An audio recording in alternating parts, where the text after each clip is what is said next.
Park में सावित्री देवी अपने आस पड़ोस की औरतों के संग बैठी थी। जून के गर्मी के दिन थे। शाम के 3 बजे से रात के 8 बजे तक पार्क में बच्चे, बड़े, बूढ़े और महिलाओं का जमावड़ा लगा ही रहता था।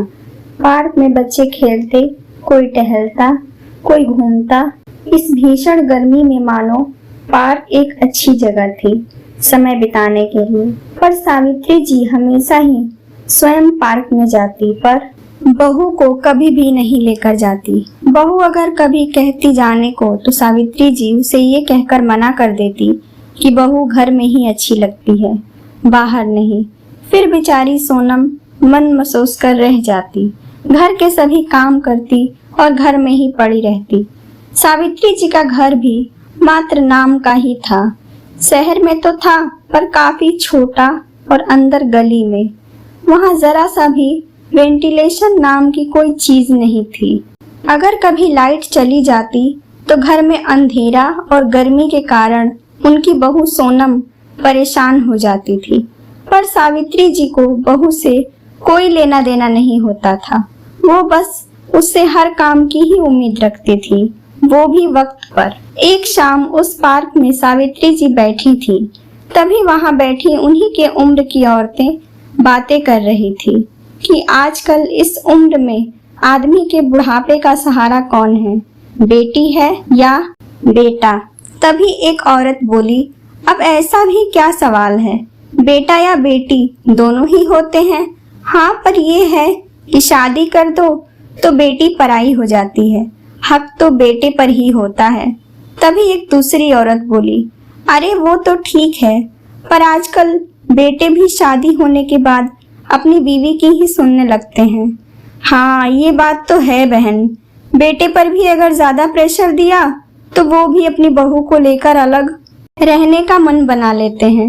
अपना हाथ पैर सलामत तो सब ठीक, पर अगर बिस्तर पकड़ ले तो कोई पूछने वाला भी नहीं होता। हाँ, ये तो है, बहुएं भी आजकल कहाँ करती हैं। सभी लोग इस विषय पर अपनी अपनी राय दे रहे थे। तभी सावित्री जी उस औरत की बात सुन तपाक से बोली, अरे नहीं, ऐसा कौन कहता है कि बहुएं नहीं करती। भाई करेगी क्यों नहीं, करवाना तो आना चाहिए पहले। मेरी बहू सोनम की तो मेरे सामने उसकी मजाल नहीं जो कुछ भी करे। बेटी की तो शादी कर दो तो वह ससुराल चली जाती है, बेटे की शादी करो, घर में बहू आए, फिर बहू बेटे ही करेंगे बुढ़ापे में, कोई दूसरा थोड़ी आता है करने के लिए। मेरी बहू ही है, कितना भी कह ले मैं नहीं सुनती उसकी। अरे भाई, घर की बहू है, कहती है पार्क में आने को, यहाँ बैठने को, पर मैं ऐसा एक बार डांटती हूँ कि चुप ही हो जाती है, दोबारा आवाज नहीं आती बाहर। कहती है कि घर में गर्मी लगती है। तो भाई इसमें मैं क्या करूँ, तुझे पीछे पीछे अपने घुमाऊं?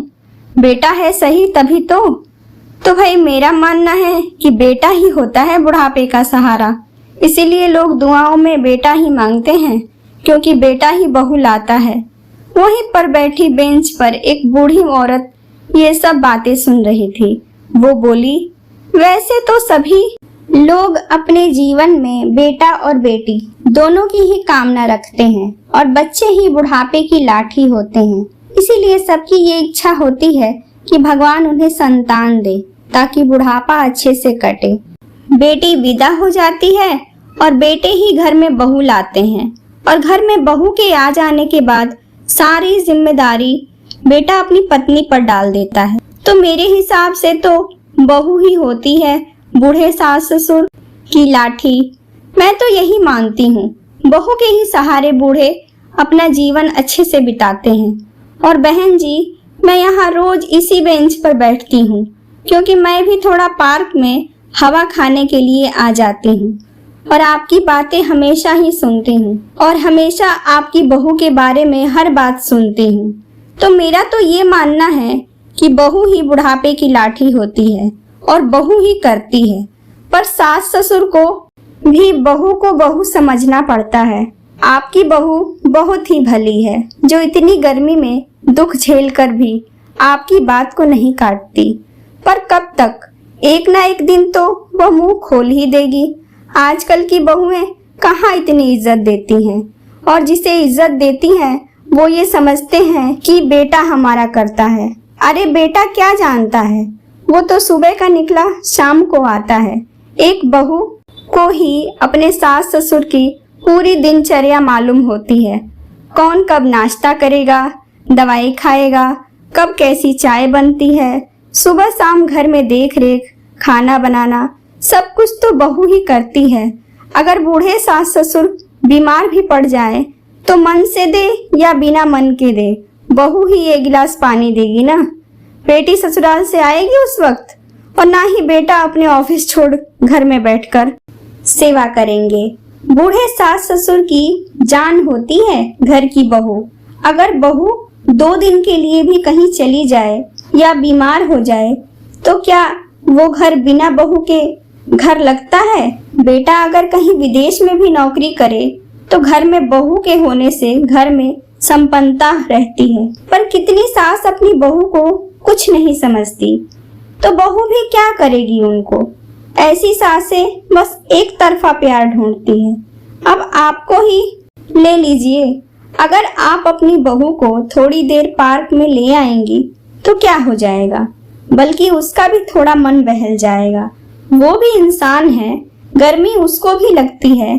ऐसी ही यातनाएं सहते सहते फिर बहुएं भी इज्जत नहीं करती। वो अगर कर रही है इज्जत, इसका मतलब आपसे बड़ी किस्मत वाली कोई नहीं। पर प्यार और स्नेह दोनों तरफ से ही होता है, एक तरफा नहीं। मेरी बहू मेरी बहुत ही इज्जत और सम्मान करती है, क्योंकि उसका सम्मान मैं भी करती हूँ।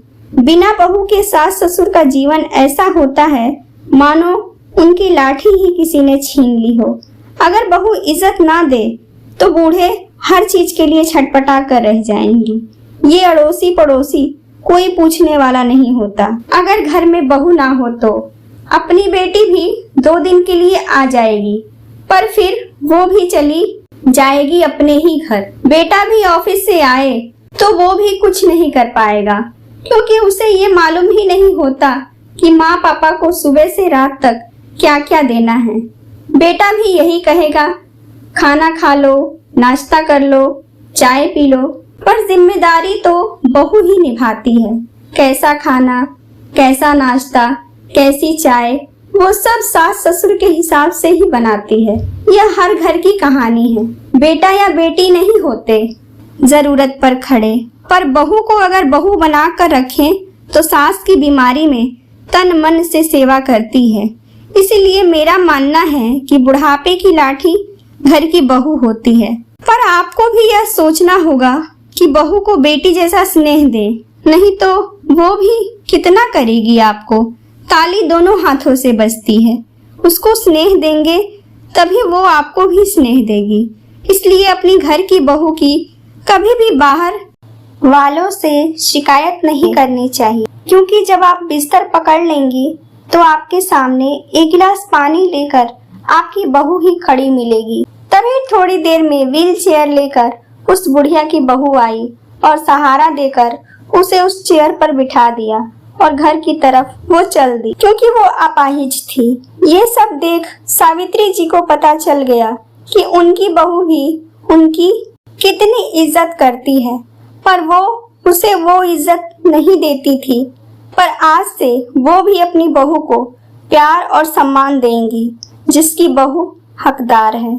दोस्तों, अगर आपको हमारी ये कहानियाँ पसंद आती हैं तो प्लीज आप हमारे वीडियो को लाइक करें, शेयर करें और कमेंट करके अपनी राय जरूर दें। और हाँ, हमारे चैनल को सब्सक्राइब करना बिल्कुल भी ना भूलें। धन्यवाद।